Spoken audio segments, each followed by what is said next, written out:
Welcome to a special episode. We've got a lovely guest with us today, all the way from, did you say Houston, Texas? Whereabouts, Kristal? Austin, Austin. Austin, Texas. Are they both cities in the same state? Did I get at least that right? Or Yes, yes. They're about 4.5 hours apart, so not too far away. yes, okay. No, very good. Yes. I'm not blushing because I got that wrong. It's just the lighting in this room is horrendous. I apologize for that. So we'll see how we go. Those who watch this on YouTube, please be gentle. Whilst I have red hair, I'm not that red all over. Great to have you with us, Kristal. I'm really looking forward to a powerful session. Kristal has a phenomenal book called Strong, a relationship field guide for the modern man. Started reading through it. Some very high quality stuff, gentlemen. Look, we do get some ladies who listen to our podcast. It's great because they get the insights into how men are thinking too. But essentially, yes, all of you men out there listening to this, it's going to be a blockbuster event for you to really take and apply some key principles. Things I love, like the 6 green flags, 4 points to constructive conversations. There's a few things that I think that will really give some golden nuggets.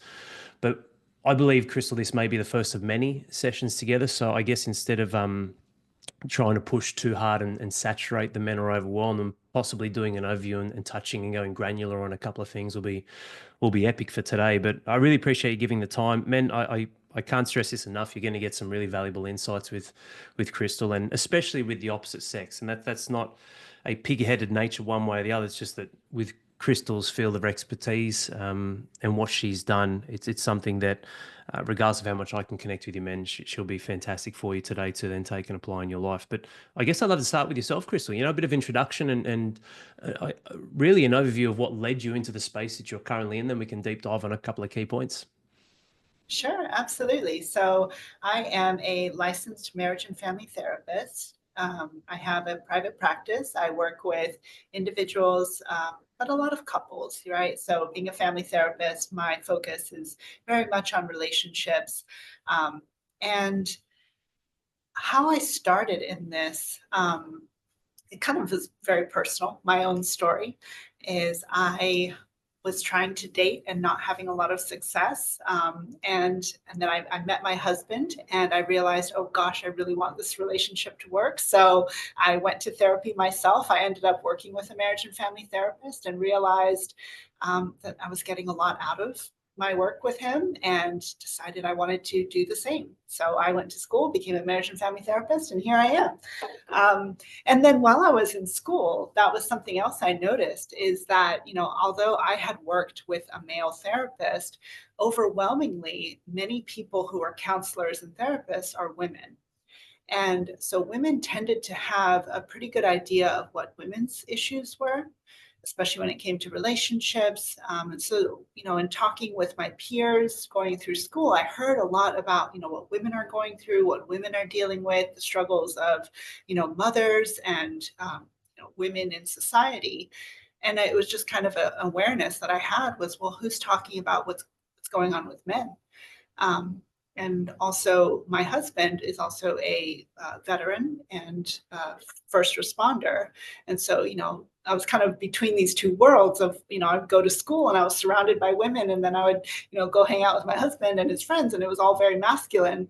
And, just that's kind of what led me to my therapeutic focus on like, well, I'm hearing a lot about what women think, and I'm a woman, but what are the men thinking? What are they saying? And what are their needs? So yeah, Mm. little overview of me. Yeah, no, I really appreciate that. There's nothing more inspirational than someone who's through their own personal initiatives looking to drive change. I really respect that. Like, look, going through school, everyone wanted to be a lawyer or a psychologist or a counselor that just had this either this A level of status or B level of financial reward. That's what I really so far really admire about well, so far what I know about you, admiring. It's something that you personally wanted to uphold and apply to your own life. So you sought the means by which doing it, created the passion that you wanted to expand and create that impact for more. And even so much so in a field that was not necessarily recognized. And it's not women's fault either. Like, I'm pretty direct and look, half the people hate me, half love me. And I guess that's part of life and standing for something. But really, it's not women's fault that the men are forgotten. It's just the structure and the infrastructure and systems in place, how men operate, how we typically our network shrinks as we become fathers. There are so many little moving parts that leads to almost like this perfect storm, which is a few decades deep now. That is like, wow, what's going on? Women aren't happy, men aren't happy, and how do we find this bridge we can build to bridge the gap? So I love that about you, and also that keen insight into what I believe a big gap. And personally, yeah, HPF was born out of my marriage falling apart. The game had changed. I couldn't just be the protector, the provider, and the procreator, so to speak. It was like, well, hang on, how can I enhance myself as a man to make sure I'm one step ahead of seeing through the eyes of my wife what she values, not just assuming or throwing shit on the wall and seeing what sticks, and that doesn't serve anyone. So no, I love that. Really appreciate those insights. Curious, like what drove you into wanting to help men more? So yes, you're aware of that, but I guess what was the catalyst for you, Kristal, that led to going, look, this is something I'm aware of, but now it's something I actually want to go deeper on and help these men with. You know, I think there's another piece of this that, I never, kind of like you said, I wasn't always somebody who wanted to be a therapist. So when I came into the field of therapy, that was something I noticed in, talking to some men is they were resistant to therapy because they kind of thought it was like, well, you just, you go in a room and somebody's going to make you cry. And then your wife's going to tell you what you're, all the things that you're doing wrong. And, it's just this very kind of emotional and messy process. And so I wanted to, I think like I say in my book, and like you said, like just throwing things against the wall and hoping something sticks is, it's painful, it's inefficient. And so part of what I was hearing from my male clients was like, if there's a plan, if there's some kind of strategy, if there's some kind of tangible thing I can get from therapy, then yeah, I'm totally open to going. But if it's just this nebulous, like you're going to get into your feelings, you're going to sit with your feelings, and then you're going to cry, and then things are going to be better, it just seemed a little, like I just heard a lot of guys being like, I don't see the point. And so that's where I wanted to kind of distill it down into like, I know that therapy is more than just, crying on a couch. I know that there are actual strategies and tools and skills and insights and awarenesses that come out of it. But I also wanted to kind of provide something, this is why I call it kind of like a field guide or a blueprint of like, these are some of the tangible skills. Here is an overview of the process that you might go through if you work with me. And then here are some pillars to look for when it comes to, structuring a healthy relationship, and just having that more, stratified approach is where I found a lot of resonance with my male clients. And that's where I started kind of then focusing on working like that. Yes. Oh, music to my ears, and it's not that I have anything against traditional therapists, but as a man, it's like, yeah, hey, show me the blueprint, show me the steps. We have the Mr. Fixes inside us. I understand that, but also to gain clarity over something that we're not always typically aware of with the way that our brain operates with the emotional state. We can't work a 6-lane highway like a woman does with that regulation. It's the big pendulum swing. So it's great to hear that. Actually, quite refreshing. Again, nothing against universities or institutions. It's just it can be a common flaw for people who become accredited to not rely on their gut and their intuition to flow on what is the best outcome for this person, because that for the man may not necessarily be right for the woman, where she needs to have that expression to cleanse herself, so to speak, and then have that not necessarily closure, but just have that ability to express in that space, which then helps her reset and realign her energy. So strokes for folks kind of thing. I really Yeah. like that. That's really cool. Do you would love, I guess, for you to walk through the 6 green flags if you wanted to give us a quick rundown. So actually, sorry, just Yeah. before that, I'll be a bit of a problem man right now. I'm sure you've heard this a lot, but here's the question: like, what do women want? I'd love for you to give some insights on that, personally and professionally. Yeah. And this is what's tough, right? Is because women are not a monolith, right? And I think that's so much of this conversation where, I will say women want blank, and or online people will say women want blank, and then there will be this other group of people being like, that's not true, that's not what I see, right? And that's what so much of social media is, this like fighting about what men want, what women want. And ultimately what I've found in my practice, and personally and professionally, is when people are healthy and when they're looking for healthy relationships, they tend to look for these things, right? And they tend to resonate for these certain things, the things that I talk about in my book. When they're unhealthy, who knows what what they're looking for, right? Because when you're not healthy, it's kind of like you look for the thing that either makes you satisfied in the moment but doesn't lead to long-term happiness. You look for something because it's fulfilling, it's scratching an old itch, it's repeating an old trauma pattern, so again, there's a real difference between, what do women want? It's a very difficult question, but ultimately what I want to focus on is, what do healthy women want in a partnership? What does a healthy partnership look like? And then if you, as a man who wants to have a healthy relationship, as a healthy partner yourself, what does that look like? What are the characteristics to embody? And also what to look for in a woman, right? When you're looking for that healthy partner. Yes. I think people can get distracted by the shiny and the pretty and the, all of that. And so looking for the health. Yeah, amazing. No, I love that. It's couple of things I got from there. I just made a note here, but one of the big things that used to kill me, Kristal, is this whole thing around, like, because you mentioned a healthy woman, so toxic masculinity. I'm like, you can't tie some sort of trait or belief system around an energy, because I have feminine in me and masculine. We all do it. It's essentially a level of energetic expression. So when I heard that, he's killed me, because I'm like, of course, there's plenty of evil men, but there's also, a woman is, oh, man, a woman can cut a man to pieces more than another man, because with a man, like, only man can keep a man in check where there's that confrontation. But for a woman, they could cut through to the heart, and like it's such a delicate thing. And I've been with my wife 22 years, and it used to be a bit of a running joke, but it actually became a real process where and it was a lighthearted joke with Corinne, that my wife, that I would say, women want everything, and but upon exploring that, I guess, to expand on your answer, what I found over the years is there's nothing wrong with that. It's just a case of, if a woman wants the whole thing, it's sometimes, as a team, because it takes two hands to clap, there's guidance needed and necessary to know, or to help them on what, when, where, how, and why. So sometimes my wife wants the Viking, and we've got a principle on the Viking and the panda, and then the emotional and skill sets around communication, connection, and energies. But sometimes my wife wants that Viking, that strong, dominant man, go out, get shit done, and as much as she might not like it at the time, she respects me saying no at things that, when I have a logical vision that forecasts is not a great outcome and my integrity is at cost, I say no.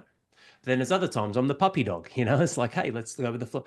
So there's a beautiful balance. But what I really love most about what you said then is, in the moment versus long-term happiness, the shiny object, the pretty stuff. I don't allow, like, with respect, I don't allow my sex drive with my wife to be in a position that is detrimental, because the long-term game is, how can I make 22 years 44 years, and those 22 next year, the next half of that so far is even better. Hard to narrow that down into something which is essentially really an after effect, right? Like intercourse or intimacy is a byproduct of all of the essence of the connection throughout the day, the week, the month, the year. Your thoughts on that? Like, would you agree? Like, when you say long term, like that, I like that, in the moment versus long term happiness. A lot of people trade off that, don't they, to get that quick fix, so to speak. Yeah. And that's where, even talking about toxic masculinity or any of that, what I see it as, I mean, this is kind of the journey towards maturity, right? Is that when you're immature, you really only think about short term. You're very kind of, you can be kind of self-centered and selfish when you're immature, like your needs matter most. And this is kind of what we talk about when we talk about, toxic traits. It's usually people being just very selfish at the expense of other people, right? Being arrogant, being selfish, being just not a good society member, right? But that maturity is kind of that, what you described is what is the crucial element in a long-term relationship is, yeah, I could go out and, do something destructive that maybe my partner would never know about, but I'm mature enough to know that that would go against my integrity. It would harm my spirit, ultimately would harm my relationship. So I'm not going to do it, because I want this more, right? I want 44 years more than I want 44 minutes, right? And so again, and I think just being honest about that is, like, we're all human, we'll all find shiny things attractive. We'll all have those moments of, like, gosh, I just want to eat the whole box of donuts. But it's like, but what do I want more, right? I want health. I want stability. I want honesty. I want emotional connection more than I want this little, flash in the pan. But it does take a level of maturity to be able to make that choice, right? And some of it comes with age, right? I mean, they've done experiments on, 2-year-olds and self-control. And, as any parent knows, like it's a hard, it's a hard bargain. A 12-year-old has a little bit more self-control. So there's some stuff that comes with age, but there's also a level of personal development where you actively cultivate maturity. And a lot of that comes with, getting clear on your core values and being able to say, like, what is it that actually matters to me? What do I want my life to look like? What do I want my marriage to look like? And even though it might be uncomfortable to have that conversation, or, I would rather scroll on my phone than have this conversation with my spouse or do the dishes. I'm going to do it because ultimately it's an investment in my long-term success. It's the vision of my future that I want, and that takes maturity. Yes, yes.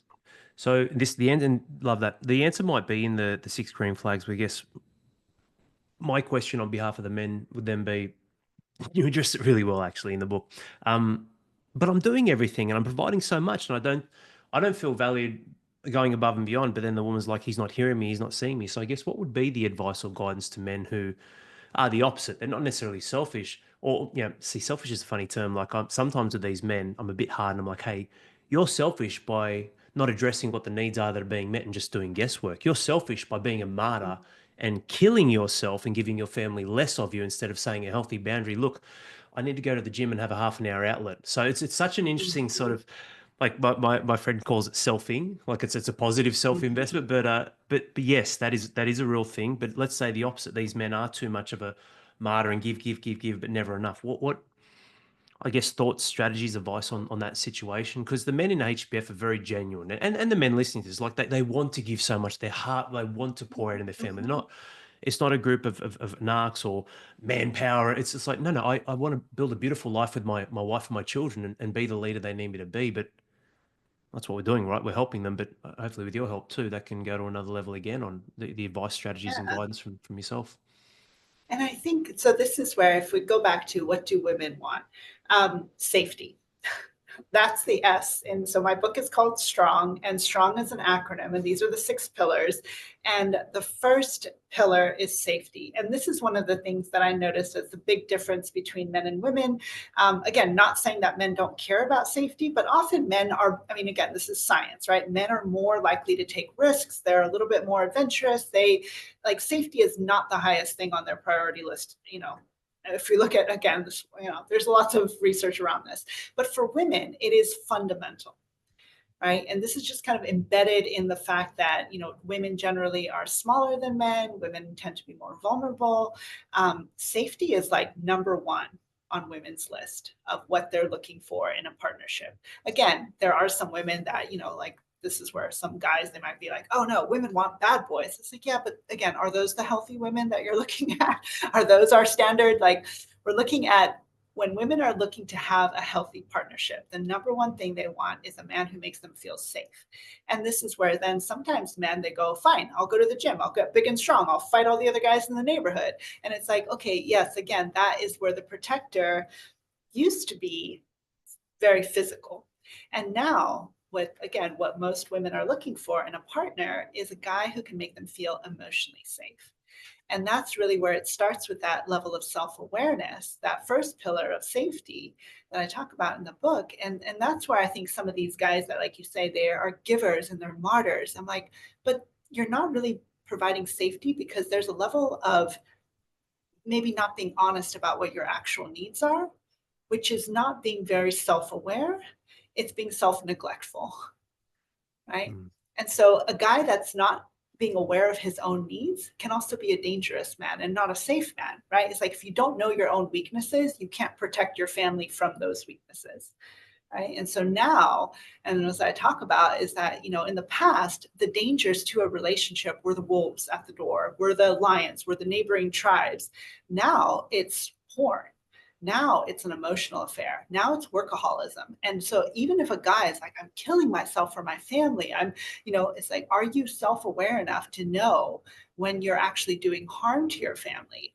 With this whole idea of, but I'm giving so much, it's like, maybe that self-awareness of, when do I need to set some boundaries with work? When do I need to be aware of my own, propensity to, quote unquote, fill my cup up by doing self-destructive behaviors, like watching porn or drinking or zoning out and not being present.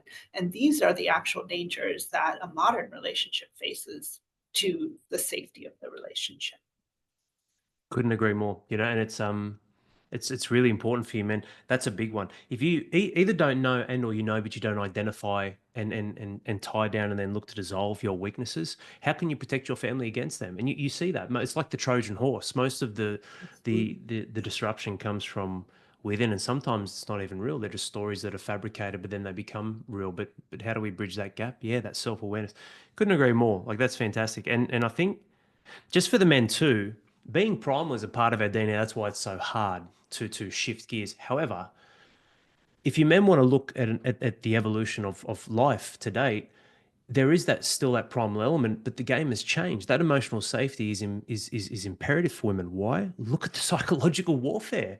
There's nothing more emotionally distorted and manipulative than social media and you having access to the world, which means the world has access to you. And who do they prey on the most? Well, I guess those who are most emotionally regulated, women and children. So it's like, well, hang on, man. This is how you. And I'm not saying this to be the knight in shining armor and like the damsel in distress. It's just going, well, no, this is how if you want to create safety for your wife, it's not necessarily through muscles in the gym. It's going, well, how can I emotionally and psychologically be stable for her and know where she's at because of the flooding, and not just women, men get it too, right? Porn, OnlyFans, all this, like it's crazy. But how do I make sure that I'm providing the means where she has a safe home psychologically and emotionally, not so much fit. So it's almost it's so funny. It's like it's the same, but it's a different vehicle now because of modern times. Absolutely, Mm. absolutely. And that's something else as well is that, the other part of safety is self-regulation. And I see this often in a couple where a guy is saying like, I do everything and I'm very safe and I don't use porn and I'm, blah, blah, blah. And it's like, but maybe, for example, he gets road rage and that freaks his partner out, right? Then she doesn't feel safe around him or she doesn't trust him with the kids, right? Because he's got a temper that spirals out of control and he doesn't know how to self-regulate. And so those are the kinds of things, right? Of really being able to know what are your triggers? How do you calm yourself? What do you need to stay regulated? Maybe you do need a gym routine. Maybe you do need, to get better sleep and eat healthier. But also, if there are unaddressed triggers from your past, your childhood, I know you said like women can hurt men a lot, but also a lot of men are hurt by their relationships with their dads, right? If they didn't have a healthy relationship there, that could kind of come up later, right? So again, we all have stuff, and being brave enough to go and look at that stuff and not saying like, oh, whatever, my childhood was a long time ago, it doesn't affect me, I've moved on. It's like, well, that's just not how humans work. It's not how psyche works.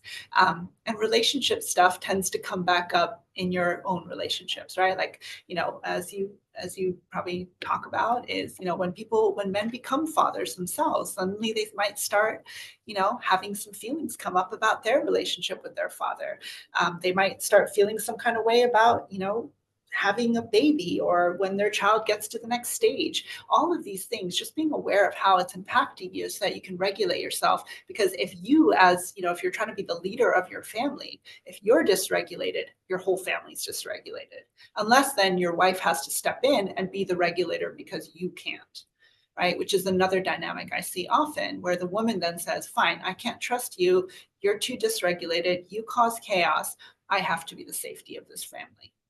Right. Yes, yes, powerful stuff. And the hard part for a lot of men, you can't be arrogant here. Like you can't take it literally. Safety. Oh, there's a roof over her head and money in the bank. She won't die. It's like no, no, no. There's depth to life and to a man that gives him everything that he wants, and it's quite simple a lot of the times too. But that takes to the next one, the T. That's trust, isn't it? Yeah, yeah. And of course, you can't trust somebody you don't feel safe with, right? But Mm. trust, again, is one of those things that's built over time with consistency. And, one of the things I often saw is when people say the things they want, but then they don't have the skills to follow through. And this is part of why I focus so heavily on the skills in my book, is because I'm like, I've seen often men that are very sincere where they're like, I want to be solid. I want to be stable. I want to be consistent. I want to call her back. I want to text her back. I want to show up. But then not being able to bridge that gap because they don't have the skills, they don't have the practice, they don't have the systems, they don't have the accountability, they don't have the support network to actually be the man that they want to be, that will actually fulfill those promises, right? And so that the building trust over time also requires you to have some kind of system so that you can actually keep the promises that you make, right? Yes. Um, and Yeah. also, it also requires having a partner who's willing to give you opportunities to earn their trust, which is where, having a emotionally mature, healthy female partner as well, right? Who will say, not just, oh, no, men can't be trusted, you're always going to be in my bad books, or I'm always going to be a little bit suspicious of you unless I micromanage you. Having a healthy partner who's willing to say, here's how you can earn my trust, here's where I'm open to building this bridge with you, right? Here's where I want you to win, I want you to earn my trust, and I'm going to give you these opportunities to do so, right? Yes. And It's it a is tough that give one. and take. Yes, that's a tough one, isn't it? Because I agree, consistency, but developing the skills, like you said, so consistently doing the right thing to get the greatest or best outcome for all. But it's tough. What do you do with how? Because we don't want to be control freaks, but I'd say just through the eyes of what I've been exposed to with some of my members, there's the man who doesn't want to control. He's doing everything he can within his control and leveling up and developing himself. But there's just no resolution. Like forgiveness, like people who say I'll forgive but never forget, they've never truly forgiven. Like it's got to be like a card you write on, then burn up and you move forward. But I guess, what is the advice? A man who's working so hard, going above and beyond, the woman's either frosty and closing up and or just berating him for things of the past, that he's version 2.0 now, version 1 is dead. Like, who is that man? I agree.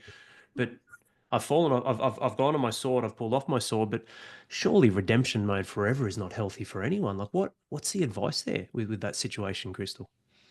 Yeah. So again, I think this is where it does take two people, but also the word that I use in when it comes to trust is not expecting yourself to be perfect, right? It's accepting. I think this is also where a lot of men fall into the all or nothing, right? It's like I made a mistake before, but now I'm going to be perfect. And it's like, well, that's also like, you're a human. Give yourself a little bit of, honesty and self-compassion that you're probably going to screw up. You're probably going to hurt your wife's feelings.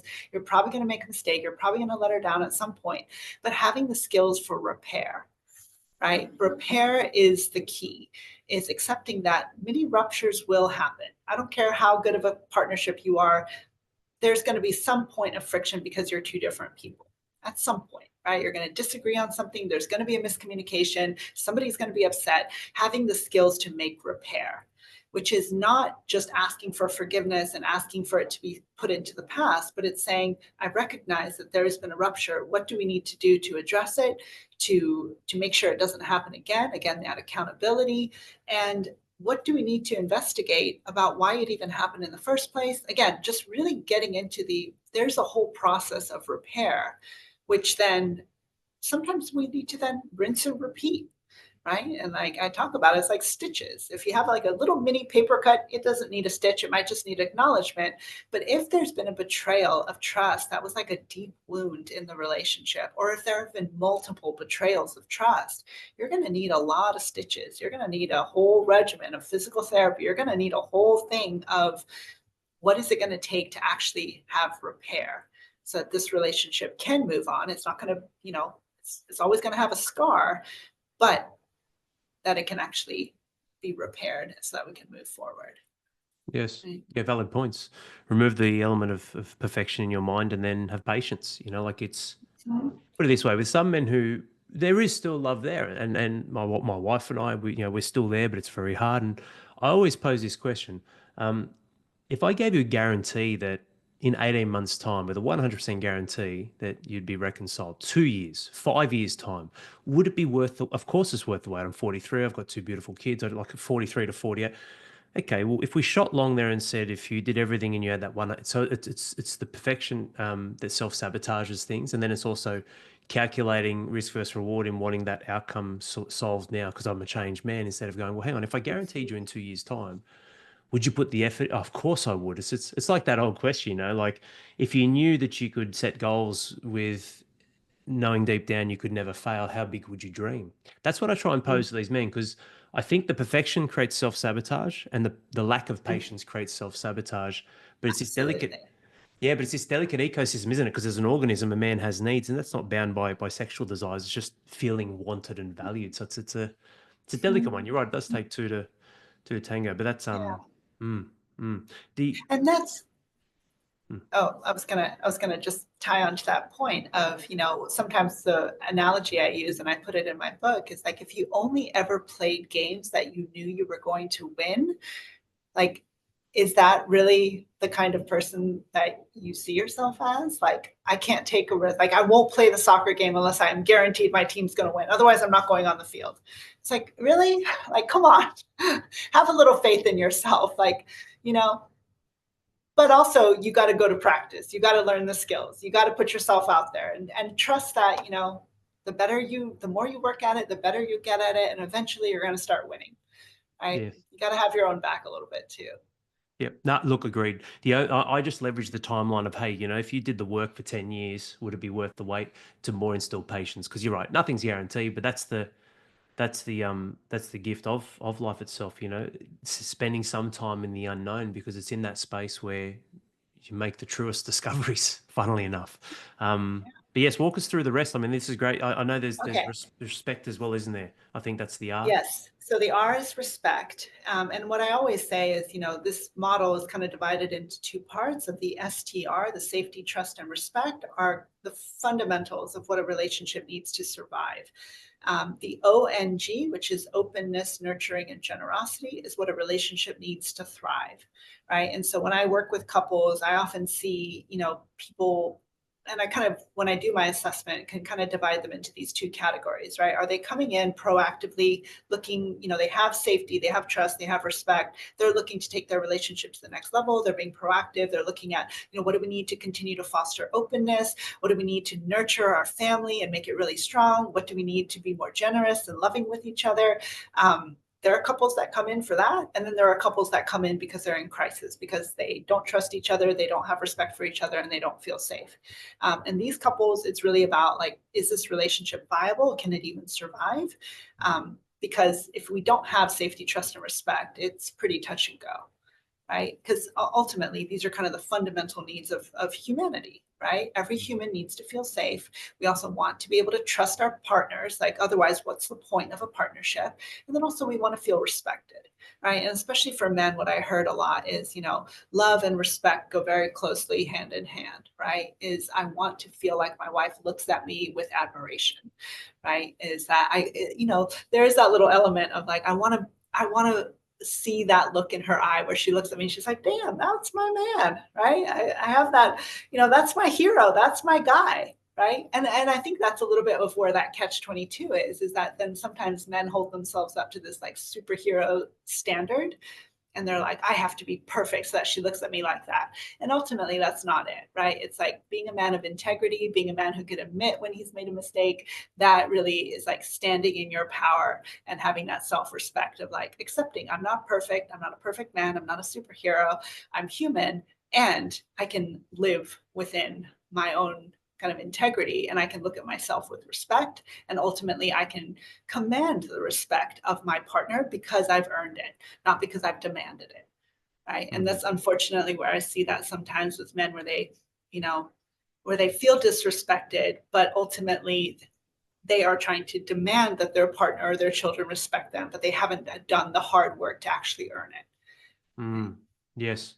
Fantastic layout. Like I really like it and well done. Like you look at the element of strong itself straight away, that's going to be attractive to a man to have some buy-in because the question we all ask ourselves is, okay, you're a woman, so how would you know to be able to coach a man? Likewise for me, right? I'm a man, so how do I know what a woman wants and thinks? Yet we get so many emails and messages where women are like, hey, that is just like, how did he know? But when you dive deeper in this and you create frameworks, it's great because those first three is like that's what women need: safety, trust, respect. But then also for a man, it's like okay, so that's the segment and section such that by doing that, fundamentally we're sound. Now, how do we thrive? So yeah, well done, very clever. I like it. I like it a lot. And then you lay that in like obviously I touch on softer things. I'm a large man, so for me to be emotional, it gives the men permission for that too, right? Because we're proud men. But then to bring someone like yourself into this with your specialist skills and frameworks, it adds a beautiful layer where just like women, men need all angles as well to to become more aware. But really, really, really solid. I love that. Really great stuff. The openness, would love you to I guess okay, so how do we, so we've got people, there's a dip in the relationship, and typically I tell the men to be careful, because when there's a dip, at times, not always, but at times, that's actually when a woman can start to even subconsciously start to plan life without them. So it's a dangerous thing. It's why there can be such a cold cut, and men are like, what's going on? But it's like, well, no, hang on. Like, needs weren't being met 3 years ago, man. But what, I guess I'd love for you to, let's say there's that dip, and now it's like, okay, openness, nurturing, generosity. I'd love for you to, because I'm conscious of time too, hopefully the first of many sessions, but I'd love for you to walk through those three if you'd like to, Kristal. Would be awesome. Yeah, openness is really where I saw that so many couples, like you said, they kind of get the basics down and then they kind of put their relationship on autopilot. Mm, Right? And they're like, great, smooth sailing into, till death do we part. And that's the piece where then women start to feel like you said, kind of disconnected of like, all right, I'm changing as a woman, like I'm, growing and I'm imagining the next step, maybe after my children leave. And so the openness is cultivating those conversations of, how are you changing? Right. And then again, a lot of people, they end up saying, well, I'm not changing. It's like, okay, well, ultimately your relationship might change without you, right? And so that's kind of what I talk about is like openness is so that you can continue to grow together rather than apart. Because sure, safety, trust, and respect, if you don't have that, it can lead to a very tumultuous end of the relationship. But I've also seen the opposite, where a lot of people, and there's a great book called Grey Divorce, which talks about how there are a lot of older couples that, they went smooth sailing until their children left the home. And then they looked at each other and they're like, oh, I don't even know you, right? Because we failed to stay open with each other about who we were becoming until one day we looked up and we didn't recognize who we were married to. Right. And so openness is crucial in making sure that you stay updated and also just acknowledging that as humans, you are going to continue to change. And I've heard so many couples feel threatened by the idea of change. Like, oh my gosh, if I tell my husband that, I don't like that band anymore, or I've developed an interest in blank, like, are they going to, like, is that, it's like, if you start in the beginning or start cultivating those conversations about how are you different this year? What is your goal for this year? How are you going to cultivate openness? Is there a new hobby that you want to pick up? Is there, a new gym? And again, this is kind of where unfortunately, we've kind of taken these signs of newness as threats to the relationship, right? You hear this of like, if your wife gets a new haircut, she starts going to the gym, your husband starts changing his wardrobe, look out, they're on their way out. And unfortunately, it's like if we made room for all of those changes, that in a relationship, if we said, you know what, your partner's going to one day wake up and decide they want a new hairstyle, they're going to wake up one day and maybe decide they want to try a new type of job or whatever, and that can be something that can strengthen your relationship. That's what openness is, to make sure you continue to grow together rather than apart. And then the nurturing, right? And obviously you talk about this a lot as, fatherhood, nurturing your legacy. What does it mean to nurture your goals as a family? What does it mean to not just be a procreator, but really be a part of nurturing your emotional connection, your connection with your children? So it's a living thing, treating your relationship like a living thing. It needs to be attended to. It doesn't just get put on a checklist of like, all right, date once a month. All right, see you then. All right, child, I will, meet with you once a week and we can talk about your grades, right? It's so much more than that. And so nurturing the relationships on a real kind of intimate, fundamental level. And then generosity, which is kind of, I talk about like this is the fairy dust. It's the dessert of a relationship. It's all of the things that make you go, gosh, my life is so much better because I'm in this partnership. You know, like this person looks out for me every day. They think of ways to make my life a little bit better. They send me funny memes. They, rub my head. They, make sure I have fresh underwear. They, all of the little things that sure you could do on your own, but isn't it lovely that you have somebody there who wants to be generous and make your life better? Yes. Yeah, it's a very solid framework. I love it.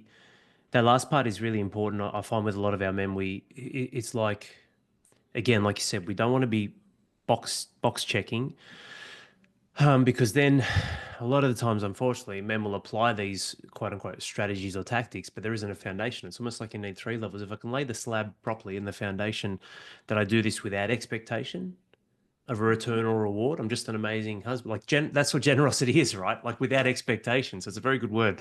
Then instead of needing, of course, there's a want and desire to connect for us as men. Without a queen, what are we? It's like, without that element of emotional connection for us, as much as we can be men who go out and hunt and produce and whatnot, well, without that, we just become robotic money making killing machines. What's the point? What's the point of life or anything? So no, look, I really like that.